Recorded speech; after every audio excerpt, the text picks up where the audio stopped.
The zombie apocalypse began the moment 10 billion people were dragged into Slaughter World. Chinmu awakened one impossible advantage. Every skill he acquired jumped straight to SSS rank. He opened his eyes inside an abandoned construction site surrounded by hungry undead. Three nearby survivors were already comparing the weak abilities that would decide whether they lived. Chinmu possessed Divine Enhancement, a talent capable of maximizing any newly learned skill. Even an F-rank ability could become a world-breaking weapon in his hands. His first stolen skill transformed instantly, proving the enhancement was real. Before the others understood his power, Chinmu had already taken control of their survival. The system first gave Chinmu F-rank air compression, a projectile barely strong enough to knock over an empty can. 1 second later, a second interface bound itself to him and upgraded air compression directly to SSS rank. Its range, pressure, and possible forms expanded, while complete mastery entered his memory without training. Air could now become bullets, cutting wires, crushing barriers, or a blast powerful enough to erase a street. Across the fence, Xiao Zhaojiang invited Chinmu to serve under the protection of his unimpressive fireball. When Chinmu refused, the self-appointed leader crossed the fence and tried to intimidate him with open flames. Lu Wei and Wang Xiaofa surrounded Chinmu, expecting their new guild leader to force his submission. A corpse hound interrupted the argument, charging toward the group with black saliva hanging from its jaws. Xiao Xiaojiang ordered Chinmu to fight first, hoping the stranger would become bait for the monster. Chinmu waited until the beast entered range, then shaped one hand like a gun and released compressed air. The invisible shot destroyed the corpse hound and carved a devastating path through the unfinished buildings behind it. That single attack exposed the difference between an ordinary awakened skill and Chinmu's maximized version. With the immediate threat gone, the three survivors stopped treating him as expendable prey. Chinmu now needed more skills, weapons, shelter, and kill points before the city became deadlier after sunset. Xiao Xiaojiang hurled several fireballs in succession, but the corpse hounds were too fast. Each time they changed direction before the projectiles could hit his supposedly E-rank fireball could not even singe their fur. The corpse hounds were about to catch them when Xiao Xiaojiang threw a fireball over his shoulder. The corpse hounds sank their teeth into his arm and leg and dragged him back inside the fence. The falling gate did not stop the monsters. The corpse hounds crossed the threshold with barely a dozen meters left between them and Xiao Xiaojiang. Chinmu judged the distance from the sound of his footsteps and confirmed the direction of his attack from the way Xiao Xiaojiang was staring fixedly at the space behind him. Without turning around, Chinmu compressed the air in front of his shoulder into an invisible blade. Air was normally invisible and intangible, but once compressed to a high enough density, it could become as hard as metal. His second SSS rank skill was now mine. It was even weaker than the F-rank movement skill Wang Xiao had just displayed. Chinmu closed Chinmu's 5 fingers, and 2 air blades pierced their heads from the side, pinning both bodies in midair. He thought he had been saved and had just begun to look relieved when he saw the black blood clinging to the blades of air. You only got lucky and drew an SSS rank skill. Chinmu activated unlimited teleportation and appeared in front of him from more than 10 m away. Besides, Chinmu have more than one SSS rank skill. His third SSS rank skill. Given enough time to prepare, the skill truly deserved the words world ending. He saw Chinmu in his final moment, and his plea for help fell silent. In less than half a day, Chinmu had already obtained 4 SSS rank skills. Once an Ina Chinmu's had already attacked, and an injured person was beyond saving, hesitation would only get Chinmu killed as well. Chinmu opened the system panel to examine the uses of kill points, and 2 new functions unlocked together. Others traded tools for food. There were even survivors willing to share their shelter, asking only for teammates with offensive skills. More importantly, survivors had already confirmed that killing another survivor gave you a chance to obtain that person's skill. If even a D-rank skill was this rare, revealing the 4 SSS-ranked skills in Chinmu's possession would inevitably invite far more trouble. Until Chinmu understood the rankings, guild system, and cross-region rules, he had no reason to reveal the ranks of Chinmu's skills. The prices looked cheap, but to an ordinary survivor, killing even one corpse hound might cost them their life. You have obtained 1 case of mineral water. Quickly restored Chinmu's strength, then used world-ending heavenly fire to form a tiny flame and burned the grease from his hands. Items inside its slots did not hinder Chinmu's movements, and Chinmu did not have to carry them on his body. Once every corpse hound had charged into range, Chinmu crossed Chinmu's arms, drawing all the air blades closed at once. 30M 1510. Chinmu did not attack early. After making sure none had escaped, Chinmu relaxed Chinmu's fingers and all the compressed cords dispersed together. It did not merely raise skills directly to SSS rank. The second system had spared Chinmu the most dangerous process of trial and error. The system did not disclose the reward tier beforehand. Daily missions might be the first reliable opportunity for every survivor to receive reward packs. Chinmu appeared on top of it in an instant, then used the elevated view to locate the mission marker. Chinmu did not know whether other survivors had received the same mission, so he did not lower Chinmu's guard. Chinmu followed the stairs to the second floor, but saw only patches of old cobwebs that had long since lost their stickiness. Having 4 SSS rank skills did not make Chinmu charge blindly into the deepest part of the building. By first confirming the exits, stairs, and collapsed areas, Chinmu would at least know where to retreat if he encountered an unknown ability. Even so, the report inside the enclosed building left Chinmu's eardrums ringing. Its 8 legs had pierced his flesh, leaving only one bloodshot eye visible through the gaps. The facehugger spider's abdomen, on the other hand, kept swelling and contracting as it drained his blood. Chinmu focused on the monster attached to the man's face, and the system at once displayed its information. Each time it successfully drains one person's blood, the spider's level, size, speed, and other attributes will increase. He was already beyond saving, and Chinmu had no intention of placing Chinmu's life in the hands of someone who might fire at any moment. It has automatically been upgraded to SSS rank Firearms Mastery. Chinmu had obtained another skill, and once again, the drop rate had been 100%. The threat was directly in front of him, so Chinmu did not use an air cannon with a wider destructive area.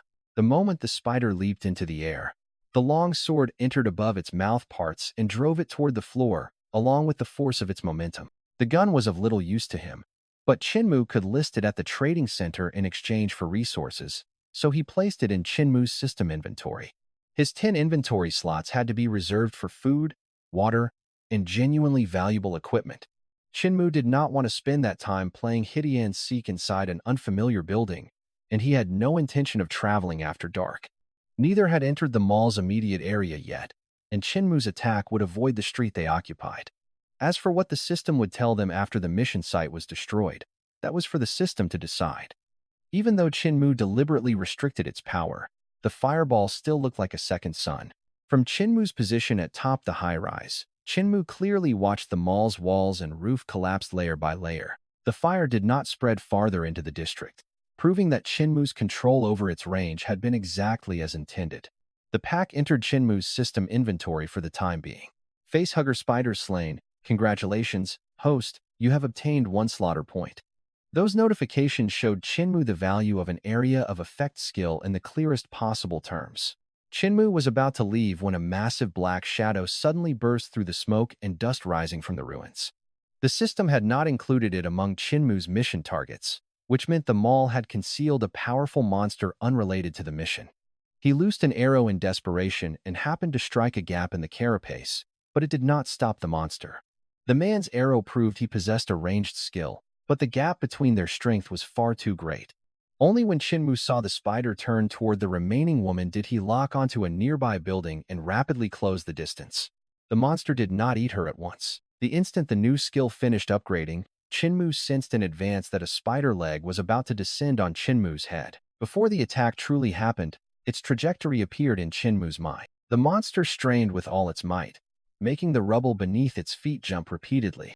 Chinmu waited until they opened completely before striking, allowing the fireball to bypass the outer carapace and enter its body. SSS-RANK Danger Sense could reveal attacks that were about to target him.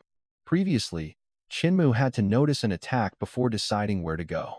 The archer had died to the giant spider, costing Chinmu a chance to obtain another skill. Their walls were cracked and their doors and windows missing, making it easy for monsters to break in while Chinmu slept. From atop a high-rise, Chinmu surveyed the area and soon fixed Chinmu's gaze on a glass building nearly 100 stories tall. Instead of entering the guest room floors directly, Chinmu went to the hole first to identify the source of danger. If monsters were hiding inside, the enclosed corridors would restrict Chinmu's escape. Chinmu teleported to the edge of the opening and found the bare frame of a fighter jet wedged inside. A high-hour flashlight revealed colors, tracks, and confined spaces more effectively, even if its beam exposed Chinmu's direction. World-ending heavenly fire could also provide light, but its orange-red glow would distort colors, and the heat might ignite the hotel's fabrics. The little spiders cared only about escaping the light, and no system notification identified them as hostile monsters. A parasite more than 2 m long formed from many flat body segments shot out and strayed past the side of Chinmu's face. Without Chinmu's newly obtained danger sense, it would have practically landed on him.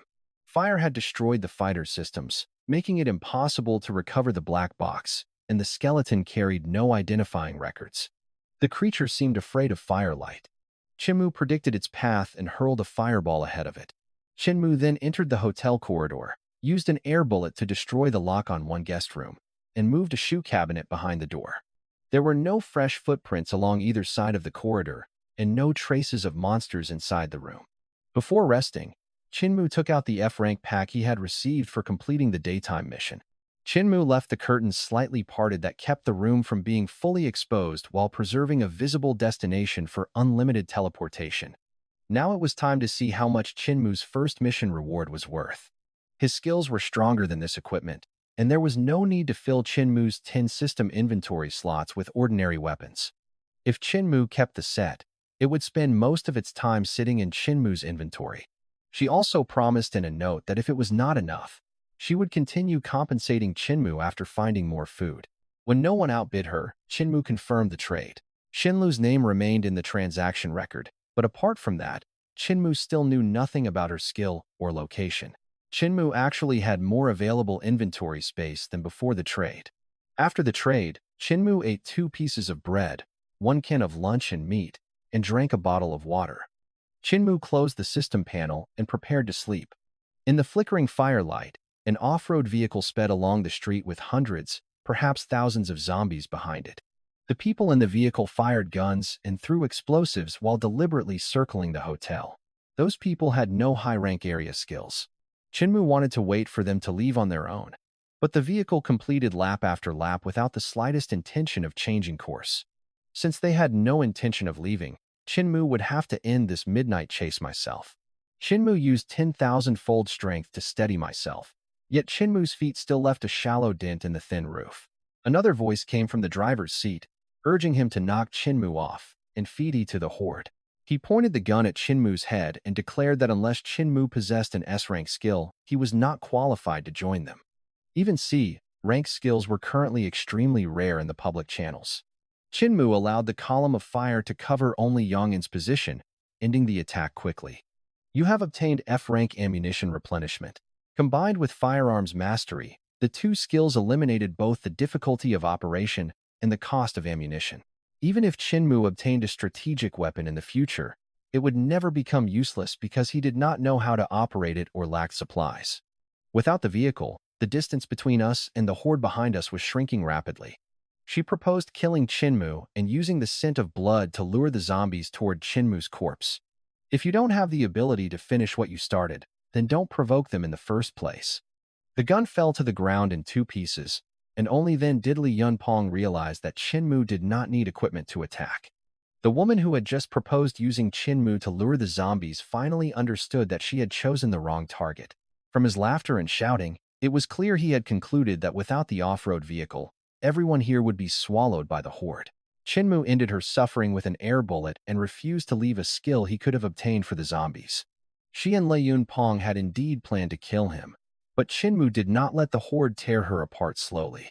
It still was not the night vision ability Chinmu wanted, but it could greatly expand the visible range of unlimited teleportation. Chinmu simply raised one arm toward the onrushing zombies. A fireball rapidly expanded above Chinmu's palm until it was 2 or 3 m in diameter. Chinmu maintained the attack until 1000 lbf vision confirmed that not a single standing target remained at the far end of the street. You have an S-rank skill. With this skill, the moment Chinmu touched a set of controls, he would instantly obtain maximum proficiency with the vehicle, whether it was a car, aircraft, or spacecraft. A chase that had disturbed Chinmu's sleep ultimately brought Chinmu several hundred kill points and 3 new SSS-RANK skills. Zombies still growled occasionally outside the window, but without gunfire attracting them, they did not gather around the hotel again.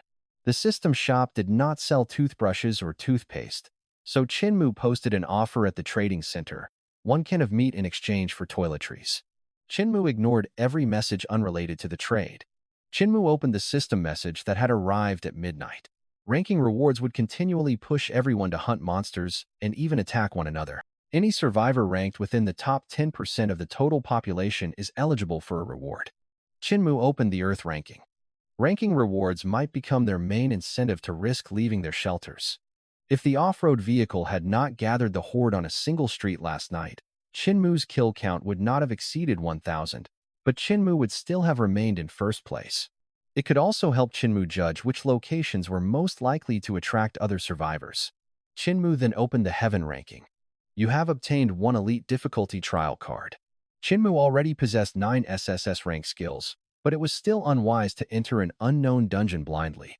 The earlier Chinmu cleared the trial, the more likely he was to obtain them, yet cannot leave also meant that even teleportation might not cross the dungeon boundary. Chinmu decided to complete the immediate objective first and add another layer of confidence before challenging the trial. As long as any one member completed the kill, everyone in the party would receive the same reward. A person with a high rank skill could lead many members and let all of them share the result. He told Chinmu the Bloodwolf Guild intended to monopolize the mission. Fighting them would just be giving away their skills. Some had just purchased bows or crossbows from the shop, and others had no proper weapons at all. The gatekeepers also recorded their skill types, evidently assigning positions for the coming battle rather than allowing newcomers to share the reward unconditionally. Chinmu was an E-rank ability user. Behind him, some people said Chinmu did not look like a high-ranked survivor, while others waited to watch he get thrown out again. In their experience, people with high-rank skills at once put on the airs of the powerful. He gripped a plastic club and ordered Chinmu to demonstrate Chinmu's skill at once, his tone already suggesting that he was prepared to attack. Chinmu had to restrict both its temperature and its size to make it look close to your rank. Even though Chinmu had reduced the power as much as possible, the results still far exceeded an ordinary fireball. A man in a trench coat walked over and introduced himself as Tao Yang, vice leader of the Bloodwolf Guild. He directly announced that Chinmu had passed the verification and officially joined the guild, then patted Chinmu's shoulder and promised that they would make he a priority for development. He was reminding Chinmu that passing the test meant accepting guild membership by default. With that one kick, Taoyang both demonstrated how highly he valued Chinmu and showed every member exactly who held the power of life and death. Some had guns, some bows, and some fought bare-handed with nothing but their skills. Taoyang placed the members with weaker offensive abilities at the front while always remaining in a safe position himself. If low-level members refused, the guild might kill them on the spot. He continued, making the lowest-ranking members bear the risk. Their waists and abdomen had been horribly deformed, but each still had one final breath. The last value they could leave behind was keeping their kills from going to the monster. Once Chinmu found a suitable bow, or a way to condense energy into arrows, this skill could cover a wide area in an instant. You have obtained F-rank hidden weapons. The mission target had not officially appeared, yet Chinmu had already obtained 2 SSS-rank skills. A metal respirator covered its mouth, and 2 tubes ran from its shoulders to the lower part of its back. Only the urge to attack remained in its blood-red eyes. As long as Chinmu did not press accept, the Bloodwolf Guild would not share Chinmu's final kill. Tong's position as vice leader most likely came from the D-rank skill the people outside had mentioned. Someone accelerated bullets and fired at its eyes, but the giant zombie only had to turn its head to block them with the metal respirator. Some members fired at it, others increased their defenses, and still others deliberately made noise from the sides, taking turns diverting the monster's attention from their teammates. Even when low-rank survivors saw an attack coming, the difference in strength made it difficult to evade completely. The attack was indeed far beyond an ordinary F-rank skill. The monster had not lost its ability to fight. Severing limbs alone could not kill it. To Chinmu's surprise, he soon used the great sword to push himself back to his feet. That limitation gave Chinmu a clearer understanding of the skill structure. The Frost Great Sword and the healing ability clearly belonged to the same skill system. The real difference came from the weapon and the monster's defense. Chinmu had already seen his ability clearly and confirmed that the giant zombie's regeneration required enough bodily tissue to remain. If the Blood Wolf members continued dying, Not only might the monster become stronger, but fewer and fewer skills would remain for Chinmu to obtain. By the time its diameter exceeded 3 m, no one believed it was an ordinary E-rank skill. It raised its left fist to guard its head and pulled its right arm back to gather force, clearly preparing to knock Chinmu away before touching the fireball. The 3M fireball accelerated instantly and swallowed the giant zombie head-on. When the smoke cleared, the giant zombie had vanished. You have obtained an E-rank mission pack. Tao Yong and the other members received no reward because Chinmu had never truly joined their party. Some guessed that Chinmu's skill was at least a rank and might even be an S-rank ability that had never appeared publicly. The mission target has been killed.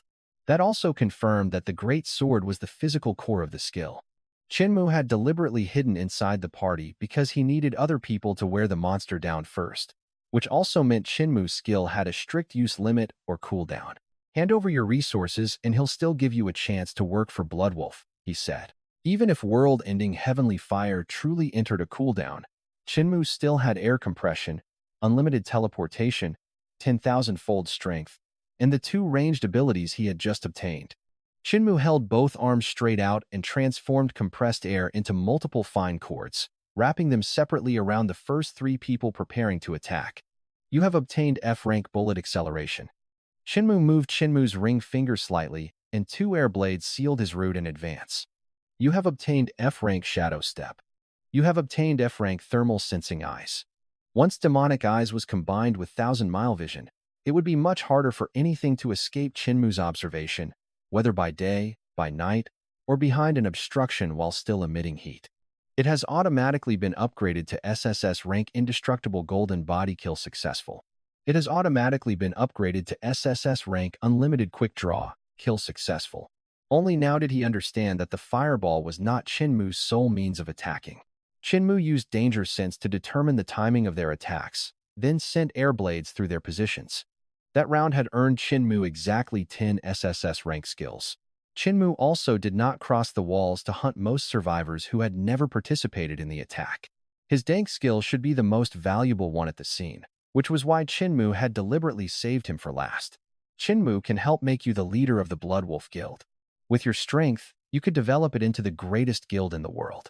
His footsteps were faster than when he had attacked the giant zombie, and frost covered the edge of the blade again. His final healing spell had restored his body to its best condition, and this attack held nothing back. He had barely taken one step when all 4 limbs lost their strength and he fell to the ground. That skill can only handle ordinary injuries.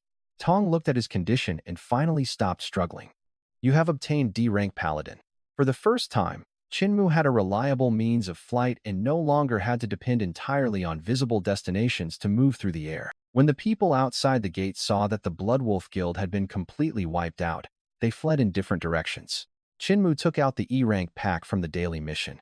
Attribute points could permanently increase base abilities such as strength, speed, evasion, defense, and stamina without relying on skill activation. Speed and evasion affected Chinmu's reactions without skills, while defense provided a final layer of protection. Chinmu had now accumulated more than 20 SSS rank skills with Angel's Blessing as a recovery guarantee. Following the method implanted by the system, Chinmu fired it forward. From this moment on, Chinmu could return to the original world only by completing the trial. A centipede the length of a finger crawled out through a hole in the manhole cover beside Chinmu's feet. If Chinmu had stepped down with the sole of Chinmu's shoe, the corrosive blood would have touched his body first.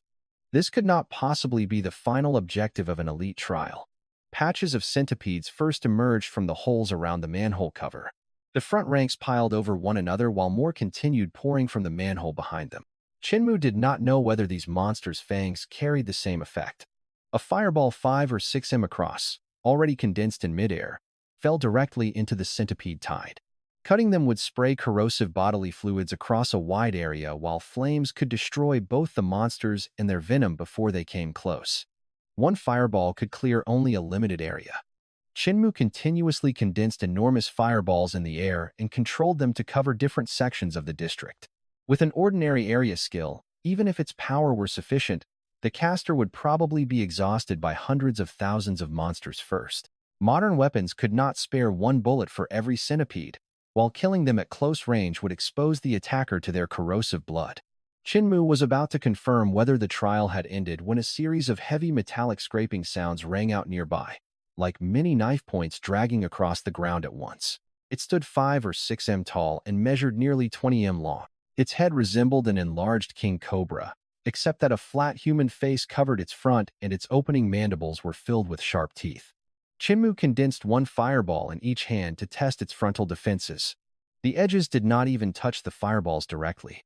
Wearing it down from the front with small fireballs would accomplish nothing and only allow it to close the distance quickly. Chinmu did not concentrate every attack on one point. If Chinmu bound it too low, its own bladed limbs might repeatedly strike the quartz. Chinmu could only keep adjusting the angle and secure the points of force around the roots of its 4 main blade arms. Chinmu had already seen the result before the attack occurred and teleported away. Chinmu would not give it another chance to approach. Only after confirming that its severed limbs were not regenerating did Chinmu close Chinmu's 5 fingers around every air cord and pulled back violently. You have obtained 10 additional inventory slots, 1 Overlord Centipede larvae, 1 Venomous Dagger, and 5 bottles of replenishment fluid. The Overlord Centipede larvae was effectively a trainable pet that could follow Chinmu's orders. The dagger was ideal for concealed attacks and took less inventory space than a gun. The system listed no obvious side effects, but Chinmu still would not consume them casually without need. The rewards did not directly grant new skills. Chinmu walked straight through the entrance. Only half Chinmu's body had emerged from the portal when continuous gunfire and a cry for help sounded in front of him. Chinmu studied the monster beside the plaza fountain. Its upper half only vaguely resembled a person with thick arms like animal claws, while a disproportionately large metal knight's helmet sat atop its head. As sunlight passed through the water, Chinmu saw a survivor trapped inside its abdomen. Ordinary firearms could not injure it. Chinmu first released an air cord, followed the current around the water giant, and tightened it sharply. If Chinmu tried to rescue him directly, he first had to find a way to make the entire body of water lose its suction. SSS-RANK armor of the earth not only greatly increased Chinmu's size, thickness, and hardness, but also let Chinmu mobilize the surrounding soil and stone. The more complex the terrain, the more materials Chinmu could use. Danger Sense did not classify that shove as an attack powerful enough to injure him. The man had clearly intended to blind him, then shoved Chinmu into the water giant's attack range. Realizing something was wrong, the man claimed that he was giving Chinmu the gun and turned to run. Once his bullets ran out, he had deliberately used a skill to take away Chinmu's sight, then tried to make Chinmu die in his place. You have obtained F-rank blindfold.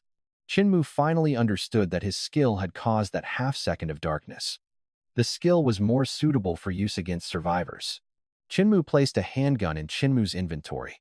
The water giant's claw struck Chinmu's original position. Chinmu wanted to test the dragon flame breath he had obtained not long ago. Chinmu did not use Chinmu's largest fireball at once because he first wanted to verify whether intense heat could permanently consume the water. Chinmu stopped the breath but received no kill notification. As long as water was nearby, this monster could be reborn endlessly. Chinmu had the dragon head breathe fire a second time. This time, once its body shrank, the water giant at once abandoned its attack and fled toward the fountain. Chinmu drove the cold all the way to the bottom of the pool and sealed the water pipe outlets as well, preventing it from accessing the water source from below. If Chinmu kept everything completely frozen, the monster would continue looking for another source of water and might even flee the plaza. Once the fireball was ready, Chinmu at once cut off the meltwater. Chinmu waited until the steam cooled, then scanned the charred area with Eye of Discernment. The water giant's direct attack might not have been stronger, but while water remained nearby, ordinary methods could barely kill it. You have successfully slain the water giant and completed the regional elite boss subjugation mission. 10 minutes did not sound long, but if Chinmu used it against a zombie horde or a dense mass of monsters, it would be enough to produce a considerable number of kills. There was no reason to trade an item like this to a competitor, so Chinmu placed it directly in Chinmu's inventory. Replenishment fluid could instantly restore Chinmu's condition, but there was no reason to use a rare reward on something an ordinary meal could resolve. Chinmu had just taken a drink of water when the sound of a car engine, cheering, and a man's pleas came from the distance. The young man in the back repeatedly degraded him and ordered the driver to slow down, tempting the corpse hounds closer. As for the exact events before that, Chinmu had not witnessed them and would not invent an entire story from a few shouted insults. Only then did the young man have his companions release the lock at the back of the car. The three people were clearly preparing to turn around and kill the monsters, both for entertainment and to earn kill points. Chinmu took the handgun from Chinmu's inventory. Firearms mastery eliminated the need to calibrate the distance, while unlimited ammunition removed the need to reload. Chinmu put away the handgun and continued eating the rest of Chinmu's bread. The three did not leave. With thousand-mile vision, Chinmu saw them disappear through the entrance, then used the stairwell windows to track their progress between floors. Danger Sense had not yet shown Chinmu a specific attack, but their steady approach up the stairs made their intentions obvious enough. Their conversation revealed that Zhu Yonghong possessed E-rank shield wall while the other two had only F-rank skills. Instead, Chinmu placed the final piece of beef from the can into Chinmu's mouth, then used his bread to soak up the remaining juice. Each use of an ordinary skill consumed stamina and came with a cooldown. When the second system raised Chinmu's skills to SSS rank, it simultaneously erased both the consumption and the cooldown restriction. The air cords already occupied fixed positions and did not require Chinmu to wave Chinmu's hand for every shot. The buzz-cut man thought the first shot had simply gone wide and pulled the trigger several more times. Chinmu swept the air cords over his hands and stopped his attack first. Chinmu raised Chinmu's right hand, shaped it into a gun, and fired one compressed air bullet directly ahead. Cracks then spread rapidly from it, and the entire shield shattered into countless fragments of light in front of Zhu Yonghong. Zhu Yonghong's arms sagged as well, showing that the skill's destruction had drained his stamina in return. No matter how powerful an attack was, it meant nothing if it could not lock onto Chinmu's true position. The skill constructed an illusion from each person's deepest fear. Zhu Yonghong also began attacking targets beside him that did not exist. You have obtained F-rank Enhanced Observation.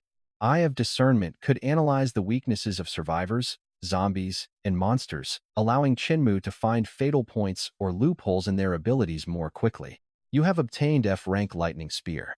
Only one final skill remained to be upgraded.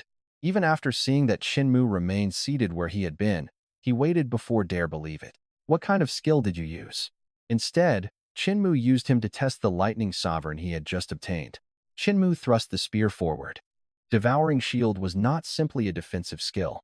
The weaker a target became, the more obvious the devouring response on the shield's surface would be, preventing Chinmu from wasting an attack before the condition was met. One skill combined defense, execution, and permanent growth. They had climbed the building to surround and kill him, only to leave behind all their skills and resources. Anyone who encounters the person in this photograph must report it to the Bloodwolf Guild at once. The Bloodwolf Guild might want revenge for Dao Yang and the others, or it might plan to continue recruiting him. The bounty did not mention Chinmu's skills or explain what had happened at the plant, suggesting that Bloodwolf had not yet obtained complete information. 3 minutes later, the system issued a new type of mission instead of a kill objective. The system simultaneously marked 3 food coordinates, giving survivors unsuited to combat another way to complete the mission. Instead of following the system's recommendations, Chinmu opened the city resource map. Chinmu locked onto one of the gondolas and teleported inside. The skeletons could not become zombies again, but Chinmu still burned them away with a small flame before teleporting to the ground. Even if Chinmu found food, he would have to decide whether it was still safe to eat. The mission only required Chinmu to collect the food, but he intended to take it away and use it. Demonic eyes waited before detect a clear heat source, which meant the target either had no body temperature or was itself some kind of disguise. Since Danger Sense had not activated, Chinmu did not waste a skill by attacking a sign without cause.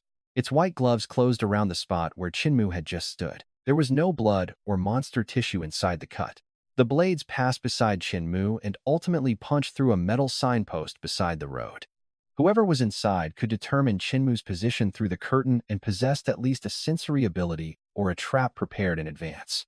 Juggling balls, playing cards, broken bowls, magic wands, and whips were scattered across the stage.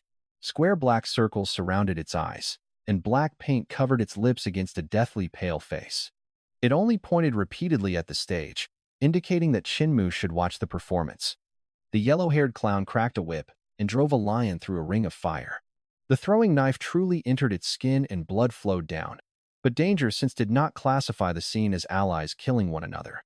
After the show ended, they all turned toward Chinmu and waited for applause. The lion that had jumped through the ring of fire revealed a rotting body and blood-red eyes as well. The remaining 5 clowns had openly revealed their killing tools, most likely to cover another ambush by the red-haired clown. Chinmu activated object control, forcibly seized the chainsaw, knives, cutlasses, whip, and balancing pole, and flung every weapon out of the tent. Surrounding rocks and soil rapidly covered Chinmu's body, transforming Chinmu into a massive giant in stone armor. Armor of the Earth expanded Chinmu's arm until it was as thick as an elephant's leg, increasing both weight and hardness. Their routes differed, but the purpose was to force Chinmu to divide Chinmu's pursuit. Armor of the Earth mobilized the entire layer below, allowing Chinmu to lift a massive slab of rock 2 or 3 m thick. Chinmu released the stone armor and searched the stage, ceiling, and audience seats, but never found the red-haired clown. Everything around Chinmu would become undulating red flesh while corrosive liquid dripped from above. Slowly moving cold patterns also ran through its interior like blood vessels connecting the different areas. From the moment Chinmu entered the circus, he had been standing inside its body. As long as the main body remained disguised as a building, stabbing the duplicate with a throwing knife would not truly kill it. 3 translucent dragon heads appeared around him, enclosing Chinmu at the center. Chinmu kept the 3 dragon heads rotating to ensure that the flames left no blind spots. The corrosive liquid evaporated under the heat before coming near Chinmu's body while the flesh walls lost the ability to continue contracting. Chinmu touched 1 foot to the ground and instantly spread Frost Domain across the monster, freezing the entire mass solid. Defeat the clown slaughter troop and obtain 5 clown throwing knives and 1 chance to draw a clown skill. You have obtained the A-rank clown skill, Deception. The original A-rank skill had clear limitations on its forms. Chinmu would become visible at once upon attacking, but the double could continue to exist. Transformation, Deception, Invisibility, and an explosion were concentrated into 1 skill. The hidden mission's rewards had already exceeded expectations, but Chinmu had not forgotten the true objective for the day. With all Chinmu's skills available and his condition intact, the collapse shortcut was more suitable. As Chinmu passed the shore, Danger Sense warned he again. Chinmu moved to the right, let the attack miss, and severed its neck with an air blade. You have obtained 1 slaughter point. Only then did Chinmu realize that the artificial lake was almost a mountain of corpses. The 200 or 300 visible at the surface were merely the first group to reach the air. Even if close combat killed them, the attacker would probably be injured by the bursting liquid. Every waterlogged corpse left corrosive marks wherever it touched the ground, while fallen creatures in front contaminated the areas crossed by those behind. Chinmu was preparing to clear them from a distance when an order came from behind him. The fresh blood on it also proved that the man had already used it to kill something. Chinmu did not teleport because he wanted to confirm the weapon's control method and test whether air cords could disrupt a flying skill. He thought his skill had malfunctioned and even quietly asked the system for the reason. When the man saw his weapon returning toward him, he at once canceled the skill. He summoned the sword again and declared that he would have plenty of chances to kill him. Complete invisibility concealed far more than Chinmu's appearance, making it perfect against a ranged skill that depended on locking onto a target. He saw the bloody throwing knife, then saw Chinmu appear out of thin air. The original E-rank skill could control only 1 small flying sword. This was a true growth skill. Each flying sword passed through the heads of several targets according to Chinmu's will, then turned from the other side. After each penetration, the sword shook off any clinging fluid in midair before entering the next attack route. Chinmu maintained Chinmu's distance from the horde, while the flying swords prioritized piercing their heads to keep the corrosive fluids away from his body. After the number of swords increased, Chinmu divided the horde into zones and assigned each group of blades to 1 area that prevented attacks from being wasted on fallen waterlogged corpses. Chinmu merged them back into 1, closed Chinmu's fingers, and dismissed the skill. Compared with world-ending heavenly fire, flying swords could precisely avoid buildings and unrelated targets, making them better suited to battlefields where survivors and monsters were mixed together. A zombie in a white coat crashed down in front of him. Most of the dark red stains on its clothes were rust, not freshly spilled blood. A large number of zombies were trapped inside, and their constant struggles made the rusted cars sway from side to side. If they landed directly on their heads, the system might classify the deaths as environmental kills.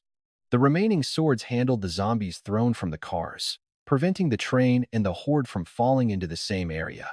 The number of swords increased again, confirming that prior injuries from the environment did not interfere with the skill's growth provided Chinmu completed the final kill. Chinmu did not know whether it was already dead, so he prepared to test it with a flying sword. After striking the gigantic black shield, the zombie tried to circle around. Chinmu gave no additional attack command, yet it dragged the target back into its surface that showed the devouring effect had a degree of pursuit. The improvement was not large, but the skill had no usage limit. When Chinmu opened the door, nothing remained inside except a rotten stench and slabs of meat covered in mycelium. Chinmu spot-checked the packages and their smell. Chinmu sorted every preservable, visibly undamaged food item into Chinmu's system inventory. Compared with an SSS rank skill, 5 additional slots did not seem astonishing, but they directly increased Chinmu's long-term carrying capacity. When Chinmu encountered large quantities of resources in the future, he would not have to make repeated sacrifices. 2 massive pincers were larger than its head, and beneath them were a pair of sickle legs magnified dozens of times. The layered armor was probably designed specifically to protect its head and nervous system. Chinmu retreated repeatedly and used danger sense to evade all 4 kinds of attacks.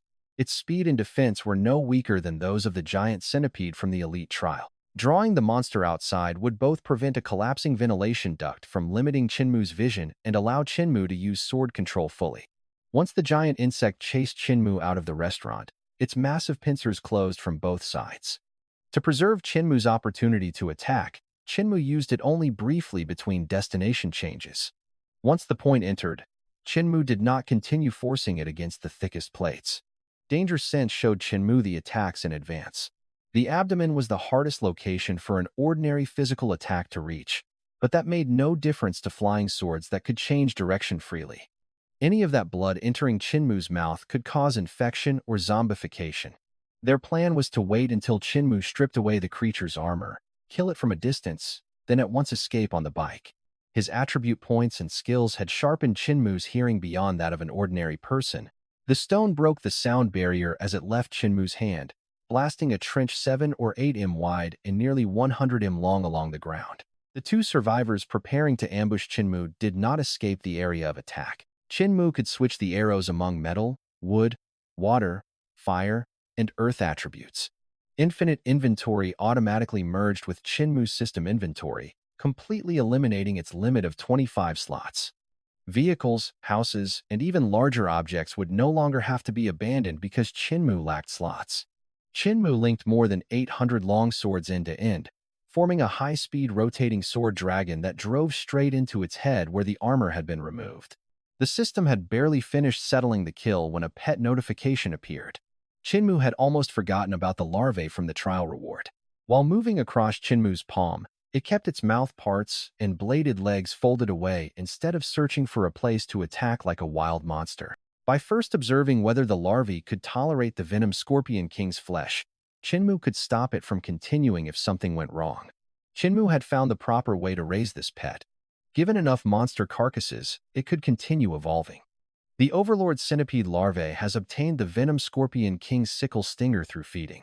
It looked far more dangerous than when Chinmu had first taken it out. If Chinmu fed it different monsters, in the future, it might continually combine armor, venom, wings, and other abilities until it became a creature that had never existed before. If it encountered a true powerhouse or a survivor guild, it might be surrounded and killed before Chinmu could arrive. For now, the safest training method was for Chinmu to finish the battle and let it dispose of the carcass.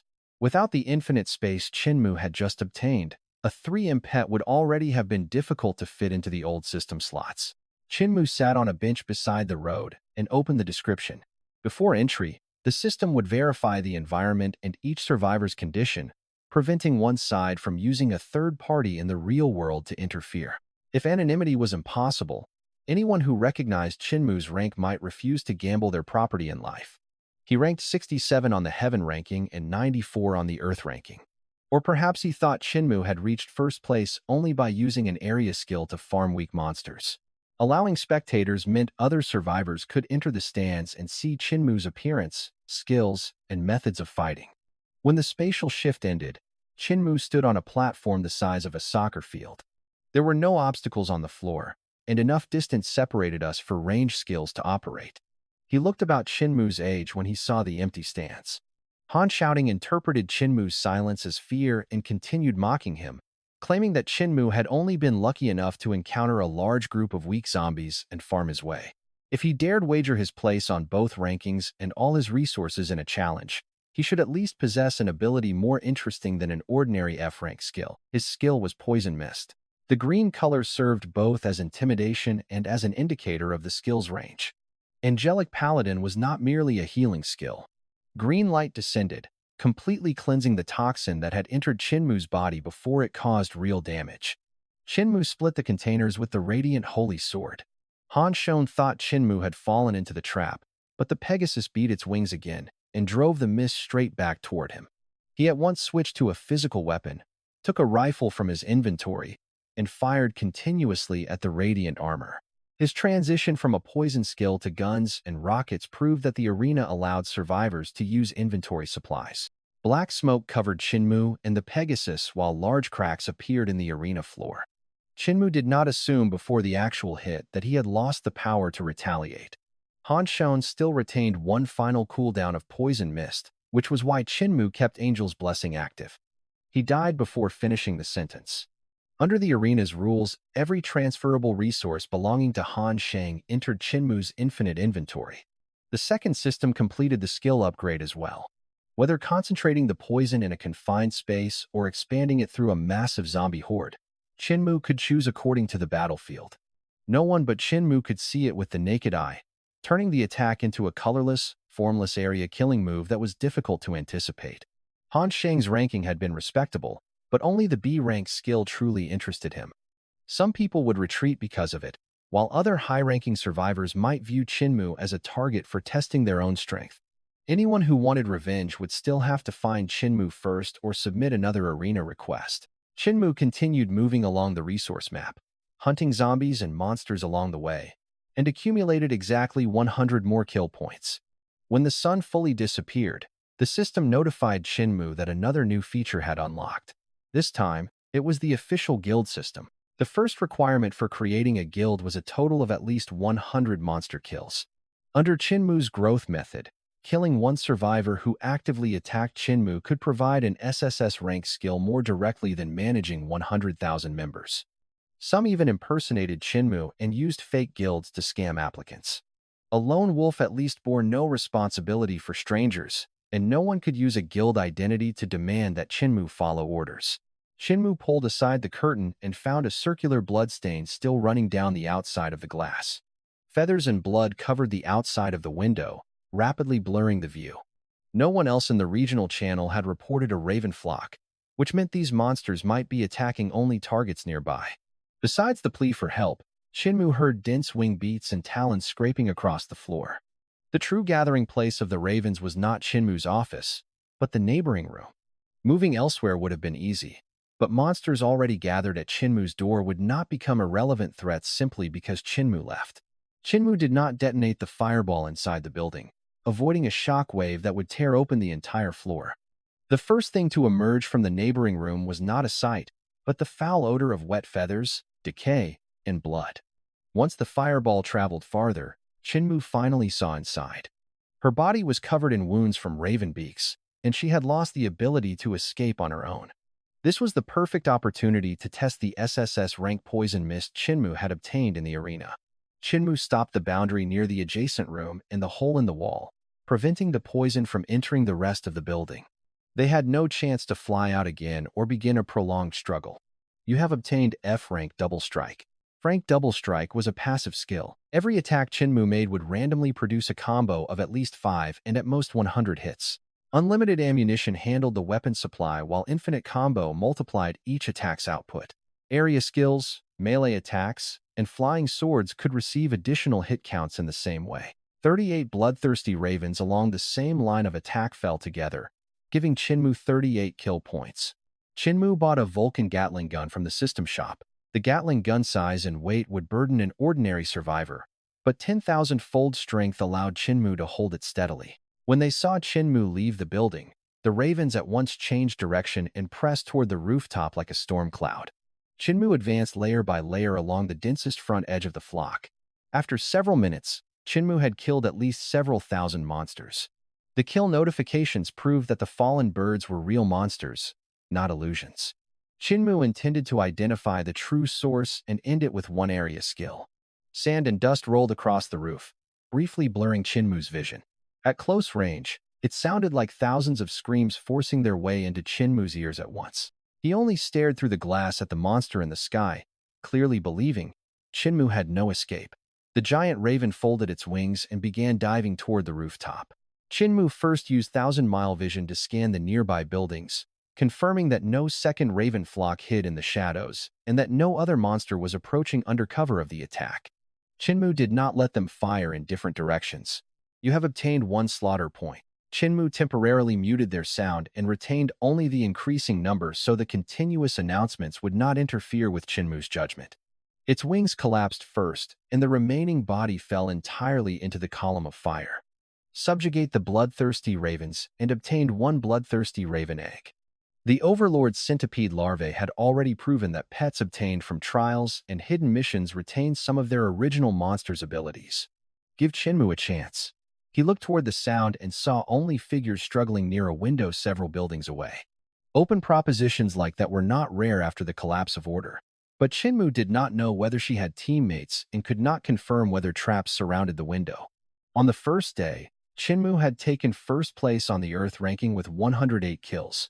Many people in the World Channel believed that Chinmu had simply been lucky on the first day and happened to encounter a concentrated zombie horde. Chinmu personally saw someone eliminate hundreds of zombies at once. Rank 100. Kosaka Koharu kills 155. Rank 99. Xiao Qinyang kills 197. Rank 98. Chester Montford kills 209. Rank 8. Aldous Barber kills 2,879. Rank 3. Ambrose Beer kills 3,777. Second place, already had nearly 4,000 kills, proving that genuinely high-rank survivors were beginning to master large-scale killing methods. The bloodthirsty ravens and waterlogged corpse horde had contributed the most, while sword control and infinite combo had made Chinmu's clearing efficiency far higher than on the first day. No one knew that Chinmu's total had not come from one skill. Ghostly blindness took away a monster group's opportunity to retaliate, and sword control with infinite combo expanded every attack into dense output. Remaining first on both meant that the system also acknowledged the combined strength of Chinmu's current equipment, pets, and skills. You have obtained the A-rank skill. A rank execution allowed Chinmu to see the health bars of survivors and monsters. The skill also gave health bars precise tactical meaning for the first time. Against similar special targets in the future, Chinmu could determine directly whether an attack had caused effective health loss instead of judging by appearance. The Elite Trial card from the Earth ranking reward was perfect for testing it. This time Chinmu first confirmed that the Overlord's centipede larvae remained inside infinite inventory and was still feeding while the bloodthirsty raven egg continued incubating automatically. After crossing the portal, Chinmu arrived inside an enclosed space resembling a medieval castle. If this were truly a reward stage, the system should at least have given a completion notice. Chinmu waited before collect the gold and saw no monster, but the coins beneath Chinmu's feet began moving slowly. When Chinmu applied a little force, their edges continuously pressed into Chinmu's skin. The pieces closest to the fire melted into liquid first, but the attack continued advancing through overwhelming numbers. Chinmu was not immune to the environmental heat left by Chinmu's own attack, so he had to control the method. Chinmu blocked the merged golden tornado head-on, then advanced through the sea of coins. A physical attack could scatter its form, but could not stop the coins on the ground from providing replacements. Chinmu maintained armor of the earth for defense while continuously condensing world-ending heavenly fire near the top of the castle. Chinmu did not rush the release. The sea of fire poured like a waterfall of lava, submerging the gold coin giant and the mountains around it. 52%, 51%, 50% SS rank execution activated at that moment. Every coin melted into liquid and mingled with the sea of fire. That was more dangerous than a simple increase in fire damage because it skipped the enemy's final and often most difficult half of the battle. Even if Chinmu currently had no shortage of kill points, That kind of universal currency might be used in special shops, survivor trades, or other features that had not yet unlocked. Only the system-certified currency entered Chinmu's inventory. Chinmu had only just raised a hand to explain that the stone armor was merely a skill effect when one of them pulled the trigger. Chinmu had appeared suddenly from the portal in the form of a stone giant 5 or 6 m tall. It was not surprising that they mistook Chinmu for a monster, but they made no attempt to verify that conclusion and offered no chance to stop. You have obtained F-rank accuracy boost. Stones, knives, hidden weapons, arrows, and other thrown attacks could all strike accurately provided Chinmu actively locked onto the target. Even without a gun, an ordinary object thrown from Chinmu's hand could become a ranged weapon. This skill had a long casting delay. The summon might have been enough against ordinary zombies, but the cracks in its armor proved that its defense was not high. You have obtained E-rank Knight Summoning. The original skill could maintain only one rusted knight and required a formation to be drawn on sight before summoning. They ran towards separate exits of the basketball court, trying to force Chinmu to pursue only one. The original skill could create only 3 stick grenades per day. You have obtained F-rank Basic Equipment Enhancement. The F-rank skill could only increase a firearm's rate of fire, accuracy, and destructive power, or improve a blade's hardness and sharpness. The inability to repeat the skill prevented Chinmu from stacking effects infinitely on the same gun. After confirming that no one nearby intended to continue attacking, Chinmu dismissed Armor of the Earth. Chinmu used Thousand Devon vision to scan the surrounding buildings and saw only scattered figures moving in the distance with no group approaching at once. As the fire flickered, Chinmu activated Night Summoning. Chinmu sat beside the fire and placed the chicken wing skewers over it one by one. The system shop mainly sold prepared food and offered no salt, soy sauce, black pepper, or barbecue seasoning.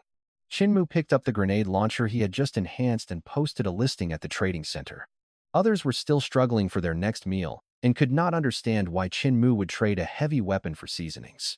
Chinmu ignored every plea for shelter, party invitation, and suggestive message unrelated to the trade. Trading an enhanced weapon Chinmu did not need for consumables with long-term value was more sensible than leaving it in Chinmu's inventory. 5 small bottles of chili powder. Enough to last a long time. Chinmu recognized the name from the earlier beginner combat set trade. Chinmu sprinkled barbecue seasoning, white sesame seeds, and black pepper over the chicken wings. With 12 knights guarding the perimeter, the fire finally had a brief moment of peace around it. Chinlu asked directly whether Chinmu had any more enhanced firearms. Chinmu could store daily necessities inside, and the solar system could support basic lighting and equipment use. Divine Driving would handle operation, while Infinite Inventory could take in the entire vehicle if danger appeared. As long as the results were useful, Chinmu's priority as her weapon supplier would exceed that of the shop. Chinmu stood, collected the other 3 rifles from the ground, and enhanced them one by one. If Chinlu understood the proper firing distance, its practical value would be no lower than the grenade launcher Chinmu had just traded. Whenever a bullet fired from the rifle struck a target, it first produced its normal impact, followed by 2 consecutive explosions at the point of contact. Ordinary firearms in the system shop possessed no such effect. Its immediate burst damage was lower than secondary explosion, but it was more suitable for suppressing monsters with strong regeneration. For a survivor with ordinary marksmanship, that effect was equivalent to gaining an additional low-tier aiming skill. Please create the trade listing and he'll include all the supplies from the inventory Chinmu sent. At the same time, an RV nearly 6 m long, and every supply on her list entered Chinmu's infinite inventory. Chinmu had only intended to trade for the RV, but Chinlu had added all 10 bags of partially prepared spicy crayfish, 24 cans of seafood, the leather shoes, suit, and other daily. When Chinmu lay on the bed, he suddenly realized that random equipment enhancement was not restricted to firearms. The system truly displayed a confirmation prompt, proving that Chinmu was right. The enhanced RV was approximately 12 m long, 3 m wide, and 4 meters tall. The first floor contained the driver's area, living room sofa, adjustable table, kitchen, shower, and separate bedroom. World-ending heavenly fire could provide a stable source of heat. Chinmu kept the 12 armored knights around the perimeter of the basketball court and ordered them to attack any unauthorized target approaching the RV. After eating Chinmu's fill and washing, Chinmu lay on the double bed and stopped studying his skills. Only after checking the system timeline the next morning did Chinmu learn that the first group had approached the basketball court at 1:00 in the morning. It left a timestamp only when a unit under Chinmu's command was attacked or completed a kill. The tracks nearest the fence overlapped back and forth, showing that someone had first scouted, retreated, then approached again with companions. They had probably mistaken the 12 knights for dungeon monsters guarding the RV and believed that eliminating the guards would give them the vehicle. Traces of his metal transformation remained on his damaged equipment, and the system listed Iron Man as the first dropped skill. Iron Man's defenses broke while the attack also caught the two teammates nearby. Instead, it knocked down the fence and threw the great sword like a heavy spear. Once the final person left completely, the summon did not pursue him into the woods or turn a defensive mission into an unbounded hunt. While Chinmu slept, the second system had already begun upgrading the skills obtained from the kills. The skill did not make Chinmu immune to intense heat, extreme cold, or attacks aimed specifically at energy, so it still needed to be combined with abilities such as fire immunity. Given enough materials, Chinmu could quickly set alarm, binding, explosive, or luring traps without being restricted to the original skill's single template. The system would assist by marking activation areas and safe routes, preventing Chinmu or units under Chinmu's command from entering by mistake. You have obtained Franklin Link damage. With the exact proportion under Chinmu's control, it was especially suited to scattered groups of monsters. For skills had finished upgrading without Chinmu's knowledge.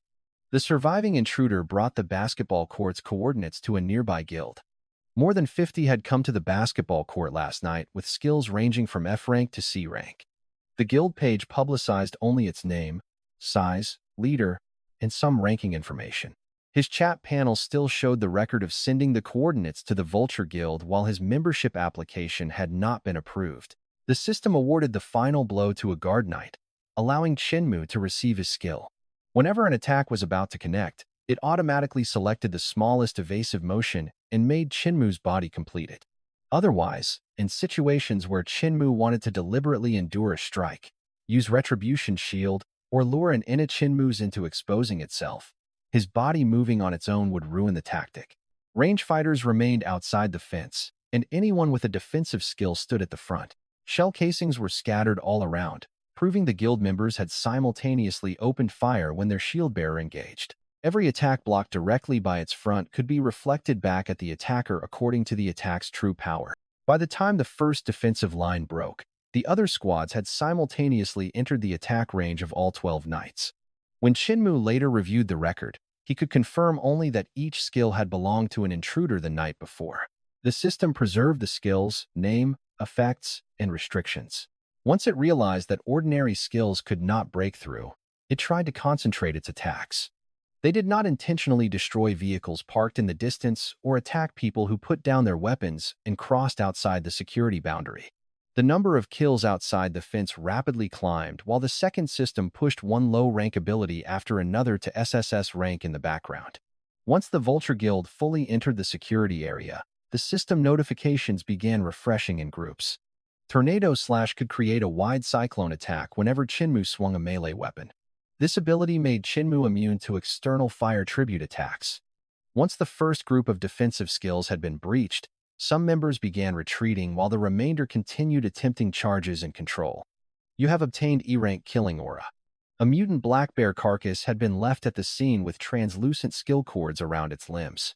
The Serang skill had a 3-minute cooldown. You have obtained C-rank Corpse Control. The clearly recorded skills from the final stage included F-rank Attack Speed Boost has automatically been upgraded to SSS-RANK Unlimited Attack Speed Enhancement. Unlimited Attack Speed Enhancement continuously increased Chinmu's speed while Chinmu made consecutive attacks. Chinmu disabled automatic expansion and preserved only the archive of new skills so that dozens of panels would not occupy Chinmu's view one by one.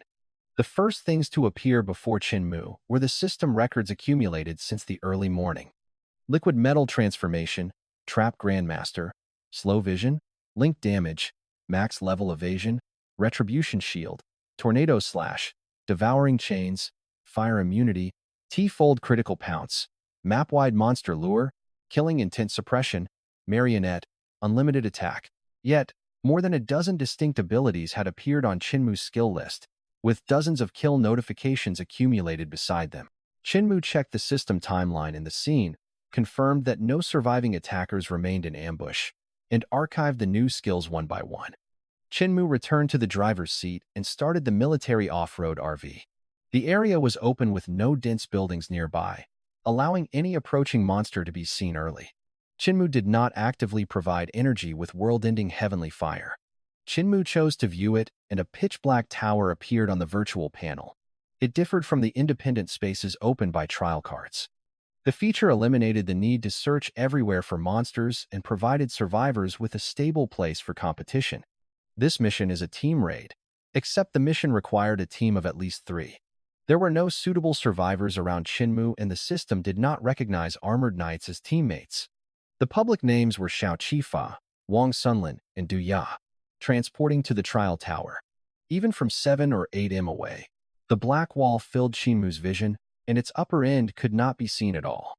While a survivor is raiding the trial tower, equipment left in the real world will automatically become hidden and invisible.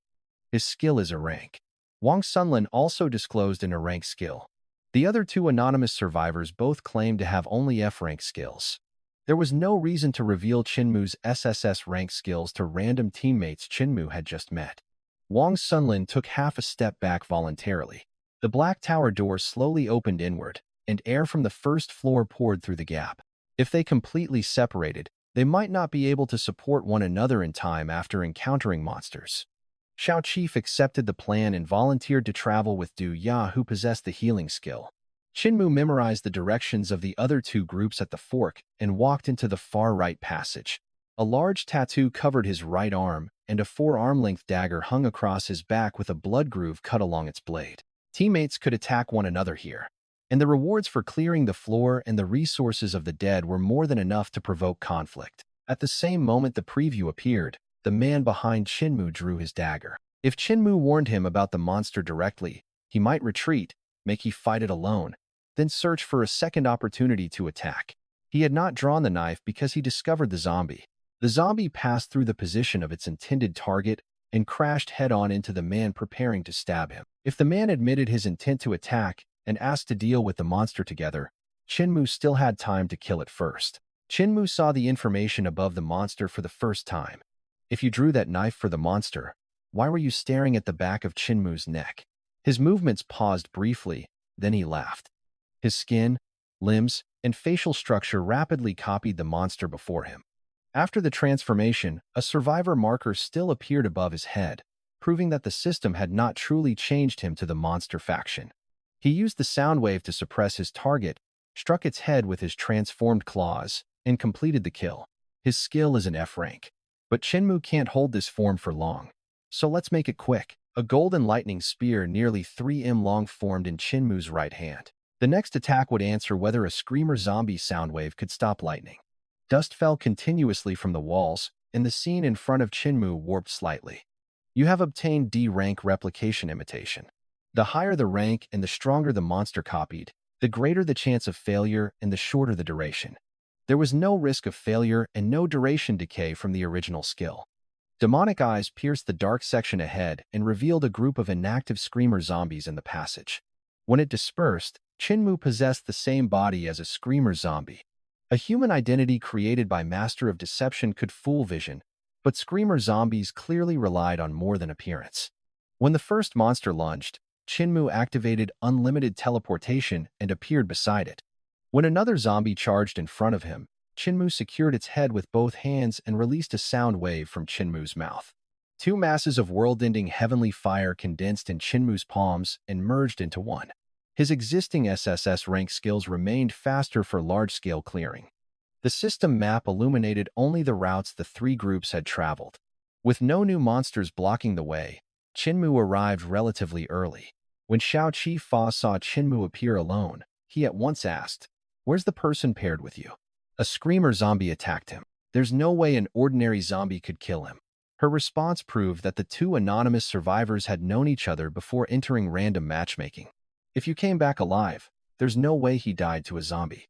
In the end, she only maintained her hostility and did not mention that her companion had prepared to attack him. There was no handle on the door and no system interaction button. Once the dust at its edge was pushed away, a deep groove extending inward appeared in the floor, proving that only direct force could open it. A gigantic monster stood at the center. Before Chinmu could see its complete form, a brass-colored metal claw pierced the thick stone door. If they remained in front of the opening, the next attack would be harder to evade. With only 2 publicly revealed E-rank skills and several F-rank abilities, the risk had exceeded her expectations. It happened so quickly that she had no chance to activate her healing skill. If Chinmu's attack had made the final hit, the second system would have upgraded her F-rank healing. She saw Chinmu move in advance and realized that he had hidden Chinmu's strength. The monster in the stone hall was more complex than the giant zombie Chinmu had previously faced. The left was the metal claw that had attacked through the door, while the right was a thick oval cannon. The metal claw, right arm cannon, energy tanks behind its shoulders, and the brain above its head were separate functional modules. Once a party voluntarily entered the boss room, only killing the target could release the seal.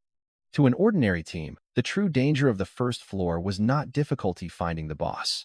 Following danger sense, Chinmu remained in the gaps between their trajectories. Chinmu approached the shadow of a stone pillar so the building structure could disperse the first impact. The boss was still firing inside the stone hall, yet she had used her only opportunity to attack a teammate. Chinmu twisted her arm back and ended the attack with her own dagger. The original skill could only increase another teammate's strength, defense, or speed with a different amount for each attribute. The cyborg zombie in front of Chinmu was a more direct target for testing. He could not refute that and could only continue attacking the boss with Wang Sunlin. Throw Chinmu in front of the boss to draw its attacks. The operating method for the unfamiliar structures entered Chinmu's mind simultaneously, allowing Chinmu to mobilize the energy and fire directly.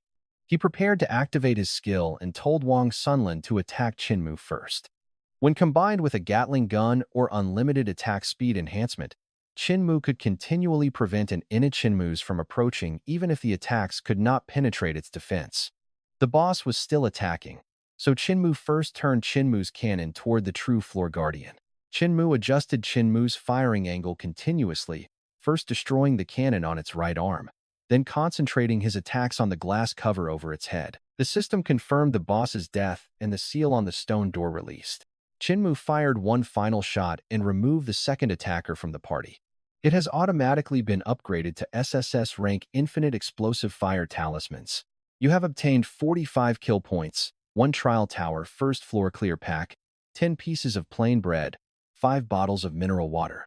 You have successfully slain the boss and cleared the trial tower's first floor. 2 packs for new SSS rank skills, survivor resources, and the boss reward were already enough. Chinmu switched to the world channel and checked how other survivors' raids had gone. Even with an A-rank skill, don't challenge the first floor carelessly. Several million people had already died in the trial tower since the team mission began. Chinmu opened infinite inventory and released the Overlord centipede larvae and the fully hatched bloodthirsty raven. Once they became pets, consuming monster bodies could grant them growth as well as permanent attributes such as strength and speed. The first trial tower reward pack opened and revealed another set of resources for Chinmu. You have obtained 1 Divine Blood Enhancement Serum.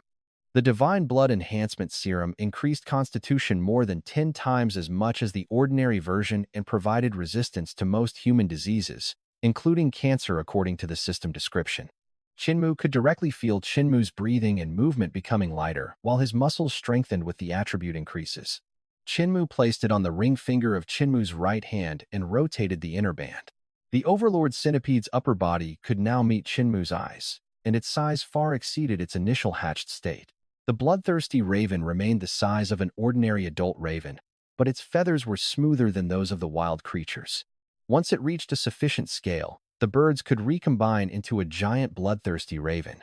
Following exactly the same process Chinmu had witnessed the previous night, the divided individuals could not shrink back into the original single bird. The first floor had already proven that the tower provided monster forms, clear packs, items for enhancement, and food for Chinmu's pets. The second floor was a completely enclosed boss room. When red light appeared through the helmet slit, a name and health bar also formed above the monster. Chinmu transformed Chinmu's right arm into liquid metal, and instantly solidified it using 10,000-fold strength to catch the axe blade. Chinmu became a second executioner with an identical hammer axe in Chinmu's hands. The same location endured 37 consecutive hammer blows and bursts of fire, making the health bar fall rapidly. The monster tried to turn, but attack knockback interrupted every movement again. You have cleared the trial tower's second floor and obtained 1 clear pack, 100 kill points, and 1 arm blade. Chinmu released the Overlord Centipede and Bloodthirsty Ravens to clean up the boss's remains, allowing both pets to gain more growth. At the end of each floor, the pets consumed usable parts while the clear packs and equipment entered Chinmu's inventory. The system also continued publishing announcements on the Global Trial Tower page. Don't think the tower gets easier as you climb. Chinmu was on the second floor, and the boss's speed and attack patterns are both stronger than on the first. Its second life had a lower maximum, but it entered a berserk state that increased its attack speed and strength simultaneously. The trial tower allowed no more than 10 floors per day. Chinmu had already opened the second floor pack, leaving 8 in Chinmu's inventory when a blue return vortex appeared. Chinmu washed, changed into new clothes from the system shop, and sat on the RV's sofa. You have obtained 1 mechanical life incubation egg. Congratulations, host. You have obtained 1 lure lamp. All 8 rewards corresponded to structures or abilities of the higher floor bosses. When the monster's first life emptied, no kill notification appeared. Chinmu had no second revival crystal and could only accept the result. 7 independent revivals effectively added, 7 more safeguards beyond Chinmu's current defenses, teleportation, and healing. While its exact form was completely random, Chinmu applied random equipment enhancement to it first. The system also allowed Chinmu to choose between humanoid and beast categories. The system displayed a 3-dimensional model. Chinmu selected an open area and released her from infinite inventory. She would never betray Chinmu and could understand complex instructions. Chinmu did not test extreme obedience. Absorbing the flames could strengthen her or provide the resource consumed by certain skills and combat forms. The trial tower was closed for the time being. Chinmu sat in the driver's seat, while Maria remained standing rigidly beside him. Chinmu set no fixed destination and simply followed the roads in search of high-rank monsters or a large zombie horde. Chinmu displayed monster markers on both sides of the road, alongside guild activity zones on the driving panel. An open road would allow Chinmu to observe her range and quickly recover both her and the vehicle if she lost control. Chinmu changed lanes twice, then deliberately reduced Chinmu's speed. Chinmu maintained Chinmu's speed for the time being and watched their next move. A roof hatch opened and a gunner controlled the mounted weapon, aiming the barrel directly at the driving compartment. Danger sense simultaneously showed that the machine gun would fire in several seconds while the side vehicles rammed the rear wheel area. Divine driving let Chinmu control the angle of collision precisely. The kill did not belong to him, nor could the second system plunder his skill. That reminded Chinmu that the remaining targets had to be killed directly by he or by equipment under Chinmu's command. Unlimited ammunition and equipment enhancements ensured that Chinmu lacked no firepower. Chinmu pressed the door control. Their clothes and vehicles also carried the same guild insignia. Only when someone called out Koamura Fumio and Ishawa Kasuki could Chinmu match the 2 men to the later kill records. As long as she could handle their firepower, it did not matter whom the Chinmus intended to attack. If Maria missed any attack, Chinmu could at once teleport out of the driving compartment and take over the fight. Or you can begin fighting now. Kimura's hand had already moved toward the skill equipment at his waist. You have obtained D-rank Power of Stone. A kill completed by Maria was equivalent to one made by Chinmu personally and granted kill points, resources, and skills. The man with glasses at once fired at Maria. SSS-RANK launch could forcibly send a target struck by an attack off the ground. The remaining 4 activated their skills simultaneously. You have obtained E-rank Oppression. You have obtained E-rank Double Jump. Her shot and melee attack completed almost simultaneously, producing 2 kill notifications in succession. Chinmu's binding generated a large quantity of straps that completely wrapped the target from its limbs to its torso, restricting movement and skill activation. That gave Chinmu 6 SSS rank skills, more than 400 kill points, and all the resources they carried. Chinmu could place them in infinite inventory and decide later whether to enhance or trade them. The system resource panel added the corresponding number as well. Maria rose onto her toes on her own, making it easier for Chinmu's palm to reach. Once a target stops being a threat, do not continue attacking. Chinmu placed the 3 armored vehicles in infinite inventory one by one. 6 flames would not be difficult to obtain again, so Chinmu approved the test. She closed her eyes and called upon part of the resource. Seconds later, the formerly small mechanical warrior had transformed into a more mature high-tier combat form.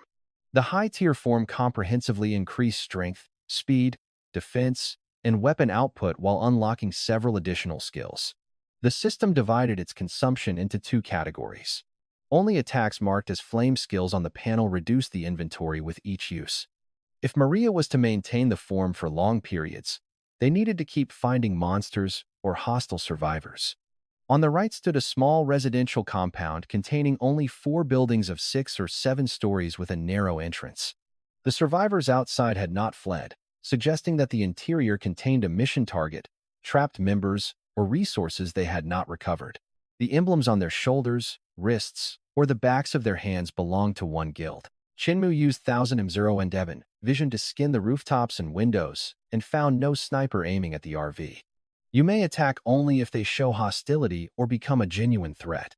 Several people nearby heard the system translation and at once lowered their guns. Defining hostility, attack, and stopping conditions was the only way to prevent meaningless killing. A muscular man with no upper body armor fought a high-rank zombie in close combat just inside the residential entrance. Guild members called him Jingjun Hong and addressed him as captain. The monster's head was small compared with its body. The claw zombie attacked with tremendous force, leaving fresh marks across the shield with every swing. The man relied on experience and his shield to manage the distance, while the monster applied constant pressure through speed and strength. If this was Zhang Wan Hong's personal mission, killing the target directly might violate the reward conditions. Chinmu stood at the front of the crowd and watched the claw zombie's health bar and rhythm of attack, preparing first to confirm whether it possessed a special ability it had not. Slay the claw zombie to obtain a reward. Chinmu finally understood why more than a dozen guild members had surrounded the area without ever stepping forward to help. Chinmu confirmed with the closest member that everyone had received the harvest mission notification. Stealing a system-locked reward was one thing. Chinmu allowed her to continue using the high-tier form she had just tested, but ordered her to deal with the monster first. The shield-bearing man at once shouted for her to stop, then yelled angrily at his members, "Throw her out." The members outside were unwilling to provoke her, as well over a monster their captain had not even defeated. The point now constituted a direct threat and met the counterattack conditions Chinmu had established for Maria. That choice proved she understood that eliminate the threat did not mean use maximum firepower. Maria broke the claw blades in a single frontal collision, proving that the base strength and mechanical materials of her high-tier form far surpassed an ordinary E-rank skill. The man fell with grave injuries while the pulling motion briefly threw the claw zombie off balance. She fired during the instant the monster exposed a vital point. A single claw zombie had only been the mission's first stage. The shield-bearing man had lost his ability to continue fighting, but he still gripped the sword and had not abandoned the attack. SSS-RANK Night King enhanced all knightly weapons, charges, defenses, and leadership abilities, and improved the coordination of summon knights under Chinmu's command. Whole-arm knights maintain distance, and heavy weapon units handle large targets without requiring individual orders after they appeared. The combined effect far exceeded either skill used alone. The system still had not distributed the harvest mission reward. Chinmu did not summon the Overlord's centipede or bloodthirsty ravens. Maria's straight-line cannon fire was better for testing the horde's numbers and the mission conditions. The mission used the first monster as bait, while truly requiring survivors to handle the entire species group that assembled afterward. Chinmu did not enter their perspective, but heard people behind windows warning companions to retreat while others started vehicles parked in the rear. After Jing Wanhong's death, the guild had temporarily lost its command, but had not turned to retaliation. As soon as the front rank fell, the monsters behind filled the opening.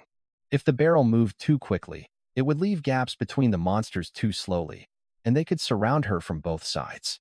Chinmu used object control to add invisible short swords and kept them from approaching beneath the beam.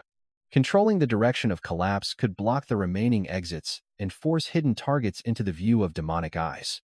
A translucent blue sword stabbed into the ground in front of Chinmu, and a defensive field spread outward. It was enough to stop the aftermath of the building's collapse and also let Chinmu observe the absorption efficiency. Rocks, pressure waves, and collapse vibrations were converted into storable energy, while ordinary windblown dust did not count as an attack. Chinmu had not yet obtained double monster kill rewards, so the original value still applied here. It stood at least 10 tall and was completely different in shape from the claw zombies. The incomplete mission proved that this enormous life reaction was the true endpoint of the harvest. When the dust finally dispersed, a giant monster formed from a mass of fused zombies stood up. A large number of emaciated zombies had fused into a humanoid form. More than a dozen dark red tongues hid inside, capable of attacking independently or twisting back together into one mass. Every zombie on the outer layer might carry part of the life. The window was some distance from him, and the first attack had not targeted him, so danger sense did not warn Chinmu on behalf of a stranger. The giant monster opened its mouth at once afterward.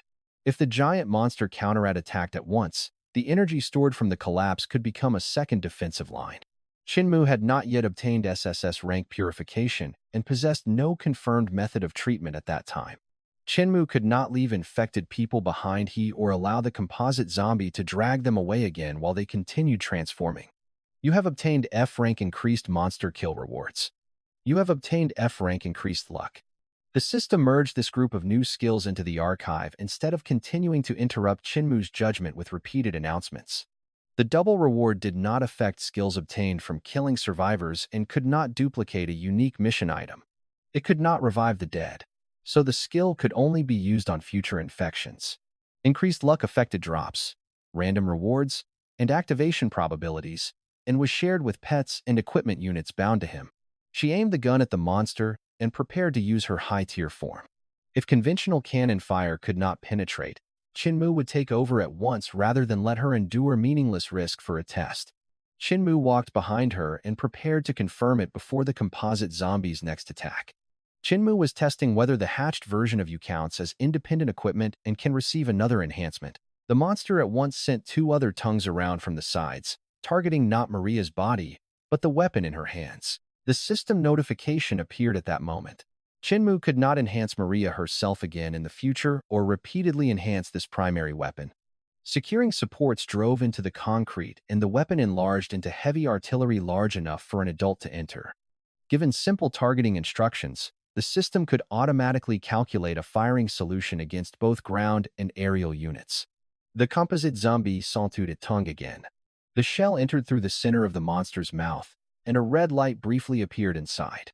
The composite zombie neither regenerated nor counterattacked again. You have completed the harvest mission and obtained 5 evolution cards. Chinmu currently possessed 2 categories of battle pet, the Overlord Centipede and Bloodthirsty Ravens.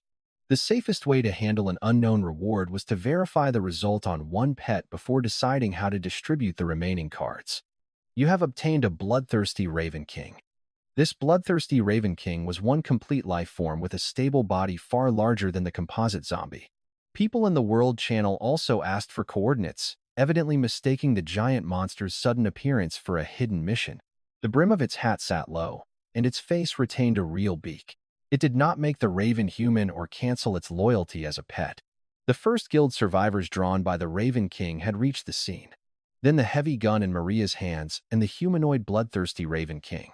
Chinmu did not attack first.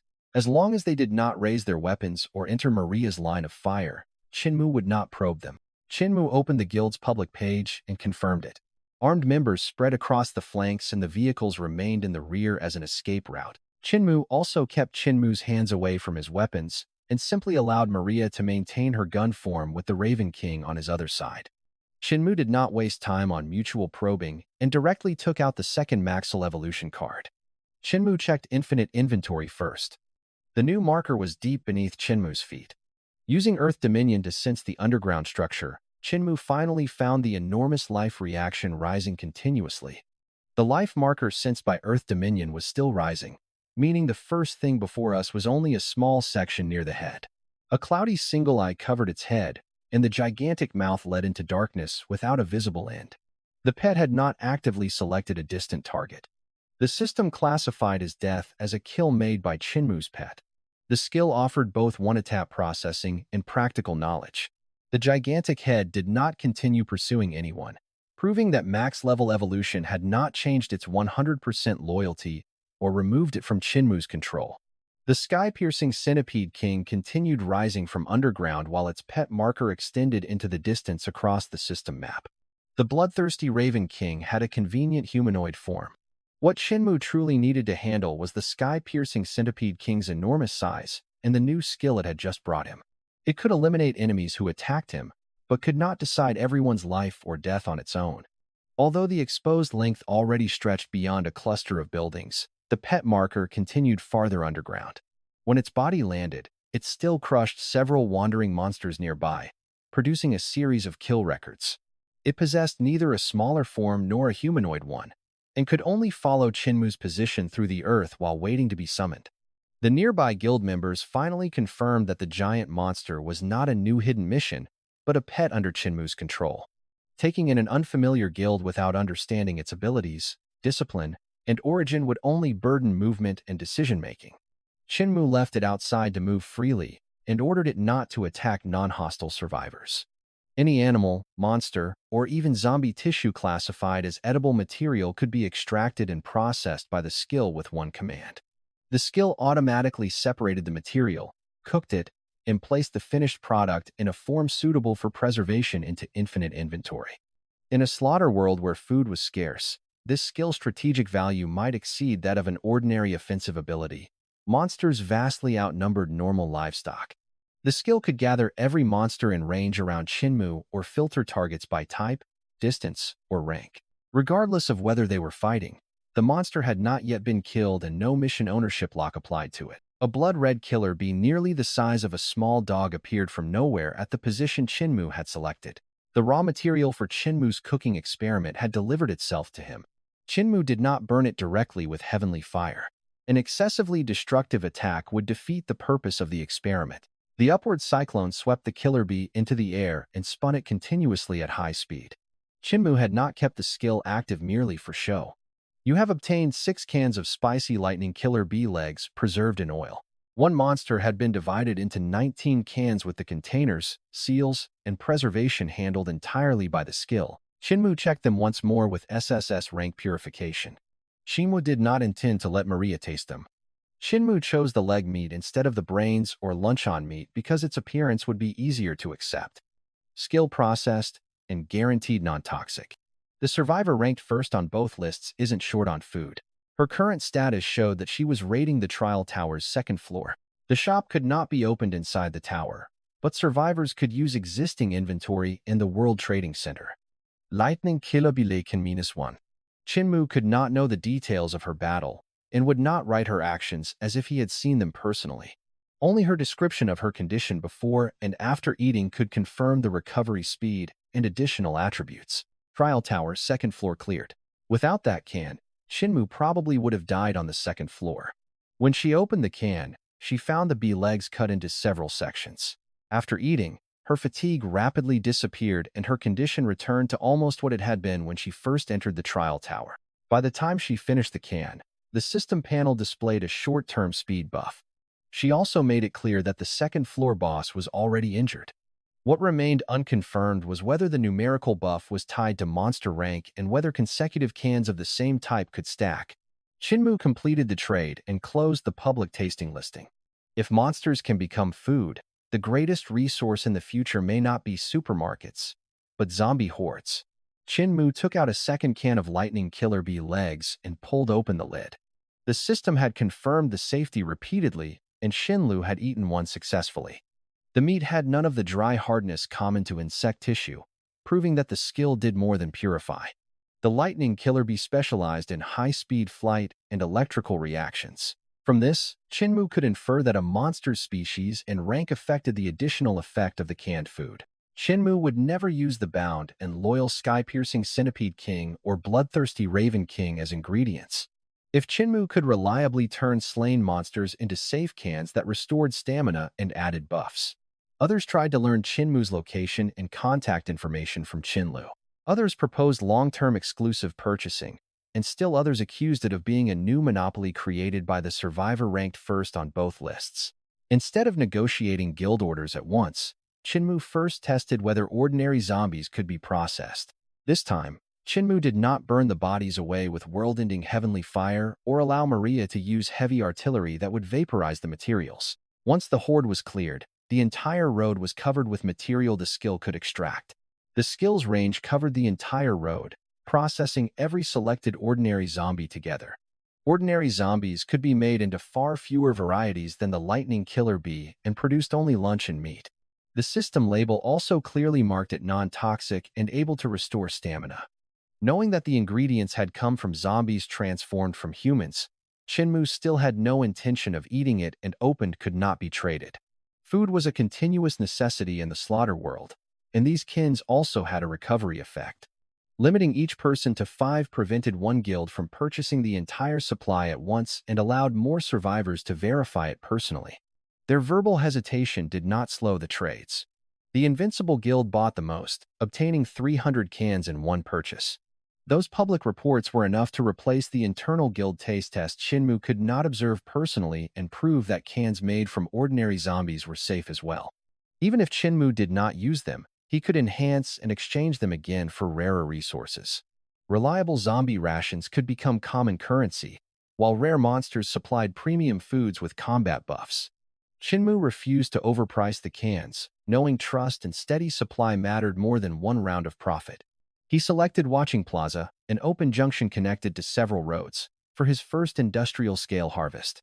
Maria and the pets would seal the exits while ghostly blindness kept the incoming horde under control. With the route confirmed, Chinmu started the RV and drove toward Watching Plaza to build his canned food empire.